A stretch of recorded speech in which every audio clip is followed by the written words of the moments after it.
হ্যাঁ, আজকে হঠাৎ করে সন্ধ্যাবেলা মেয়ের চিকেন 65 খাওয়ার শখ হয়েছে।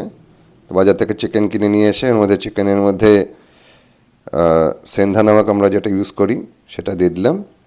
অল্প একটু ময়দা। ময়দা দিলে কী হয়, জিনিসটা আমাদের একটু বাইন্ডিং ধরে। তো কারণ আমাদের স্টার্চ থাকে তো, গ্লুটেন। তো তার সঙ্গে অল্প একটু কর্নফ্লাওয়ার দিলে জিনিসটা কী হয় যে এটা একটু ক্রিস্পি হয়। তো আর অনেকে যদি গ্লুটেন যদি পছন্দ না করো, তোমরা খালি কর্নফ্লাওয়ার দিয়েও করতে পারো।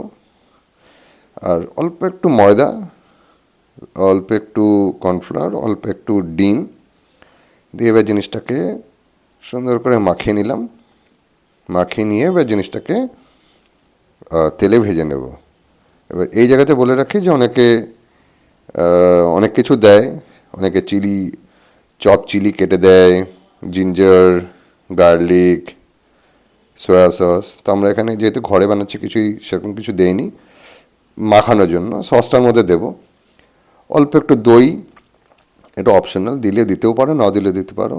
একটু চিলি পাউডার দিয়েছি, জাস্ট একটু টেস্ট আনানোর জন্য। এবার জিনিসটাকে ভালো করে আরেকবার মাখিয়ে নেব। মাখিয়ে নিয়ে এবার সুন্দর করে চিকেনগুলোকে ভাজার জন্য তৈরি হব।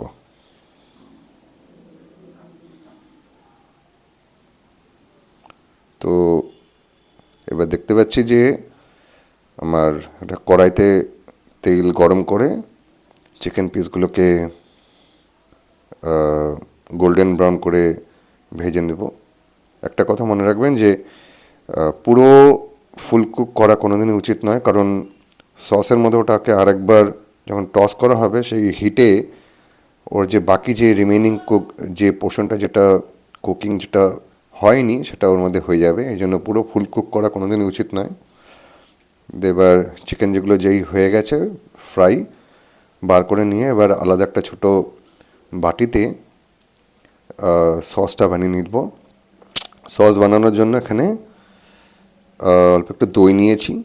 দইয়ের মধ্যে চিলি পেস্ট নিয়েছি।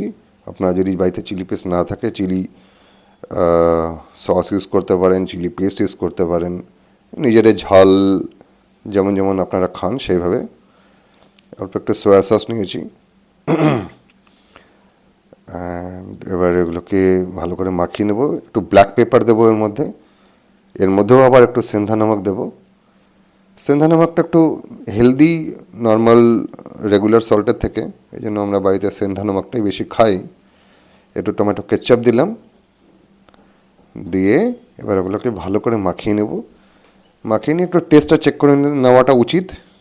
যদিও আমি নিজে হোটেল লাইনে অনেক বছর চাকরি করেছি, মোটামুটি একটা জিনিসটা বানানো দেখে আমি একটা আইডিয়া লাগিয়ে নিতে পারি যে কীরকম কী ধরনের টেস্ট আসতে পারে।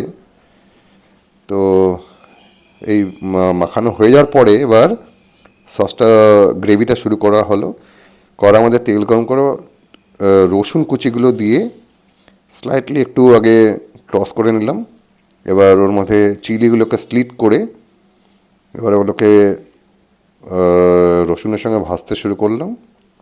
এবার ওর মধ্যে কারি পাতা দিয়ে দিলাম। কারি পাতার একটা ইউনিক ফ্লেভার যেটা দেয়, যদিও এটা অথেন্টিক চাইনিজ ডিশ বলা যায় না, কারণ চাইনিজ ডিশে কোনো দিন কারি পাতা এগুলো পড়ে না।